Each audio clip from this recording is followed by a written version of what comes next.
नमस्कार सर्वांना, मी प्रांजली। आपलं घर गोकुळासारखं नसावं असं जगामध्ये कोणाला तरी वाटतं का हो? कोणाला वाटत असेल का? अजिबात नाही। प्रत्येकाला वाटतं की आपलं घर गोकुळासारखं असावं आणि आपलं घर गोकुळासारखं कायम राहावं, आनंदी आनंद, सुख, समृद्धी, ऐश्वर्य, उत्तम आरोग्य, दीर्घ आयुष्य आपल्या कुटुंबातील सदस्यांना प्राप्त व्हावं यासाठी आवर्जून श्रीकृष्ण जन्माष्टमी म्हणजे गोकुळाष्टमीचं व्रत आवर्जून करा। त्याचबरोबर जर तुम्हाला वर्षभरातील ज्या 24 एकादशी असतात त्या करणं होत नसतील तर तुम्ही हे श्रीकृष्ण जन्माष्टमीचं व्रत करा।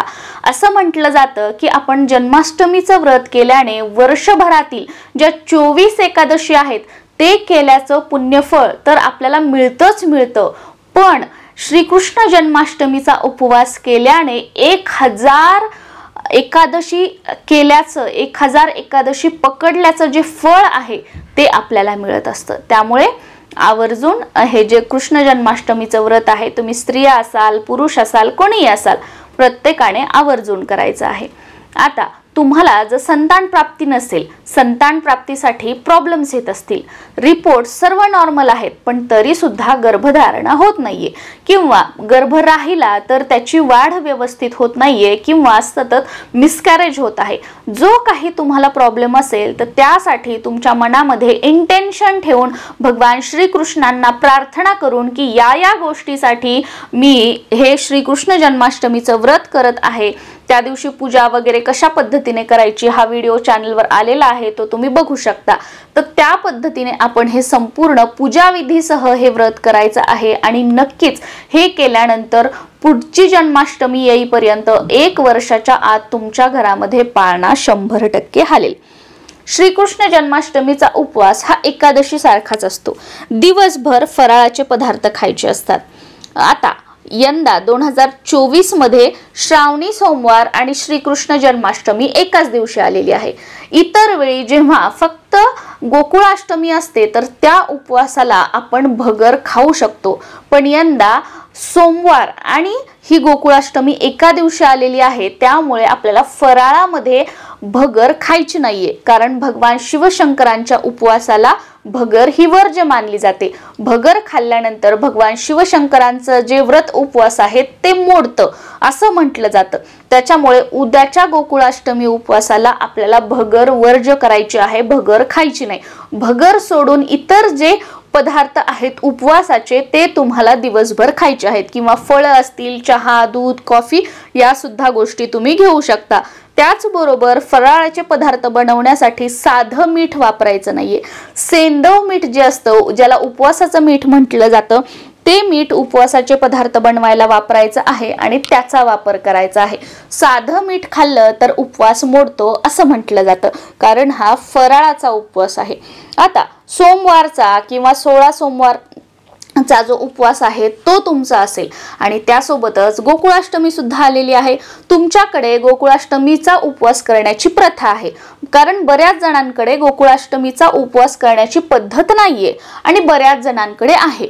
तुमच्याकडे गोकुळाष्टमीचा उपवास करण्याची पद्धत नसेल तर तुम्ही 16 सोमवारचा जे तुमचा सोमवार असेल किंवा श्रावणी सोमवार मधील जो सोमवार असेल चौथा, तो तुम्हाला धरायचा आहे। जसं रेग्युलर आपण धरतो त्या पद्धतीने धरायचा आहे।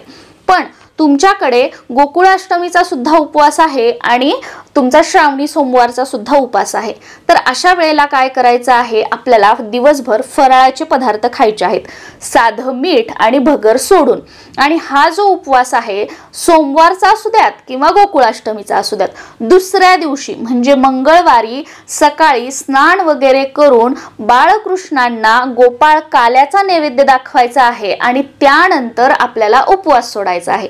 गोकुळाष्टमीचा पण उपवास सोडला जाईल आणि आपला कालचा श्रावणी सोमवारचा सुद्धा उपवास सोडला जाईल। सेम याच पद्धतीने तुम्ही 16 सोमवारचं व्रत करताय तर रात्रीच्या पूजेत तुम्हाला काय करायचं आहे, चुरम्याचे जे लाडू आहेत त्याचा नैवेद्य तुम्हाला दाखवायचा आहे आणि तुमचा जो भाग असेल तो तुम्हाला तसाच फ्रीज मध्ये ठेवायचा आहे आणि दुसऱ्या दिवशी बाळकृष्णांना नैवेद्य दाखवल्यानंतर तुम्हाला 16 सोमवारचा जो उपवास असेल तो मंगळवारी सोडायचा आहे। हे क्लिअर झालं।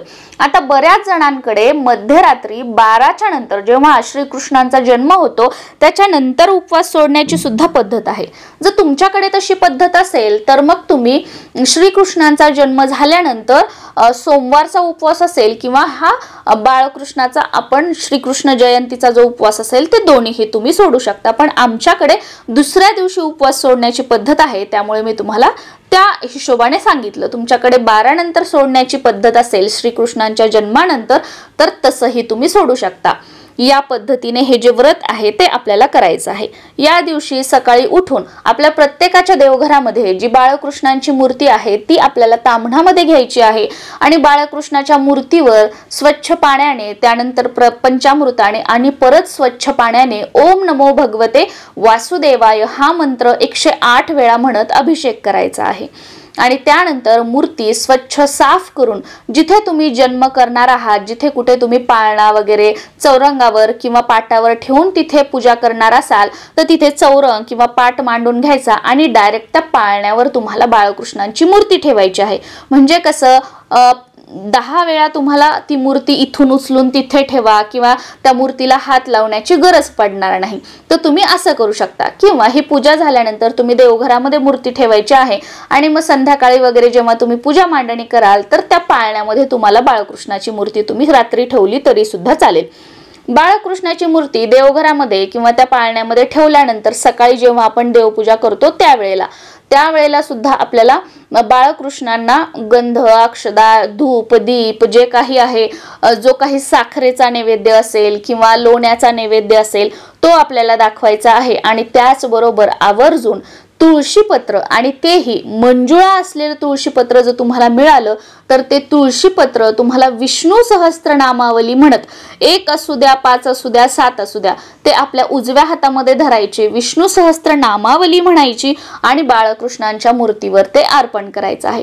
विष्णू सहस्त्रनामावली म्हणणं शक्य नसेल तर तुम्ही ओम नमो भगवते वासुदेवाय हा मंत्र 11 वेळा म्हणून जरी श्रीकृष्णांना, बाळकृष्णांना ते तुळशीपत्र अर्पण केलं तरी सुद्धा चालेल, काहीही हरकत नाही।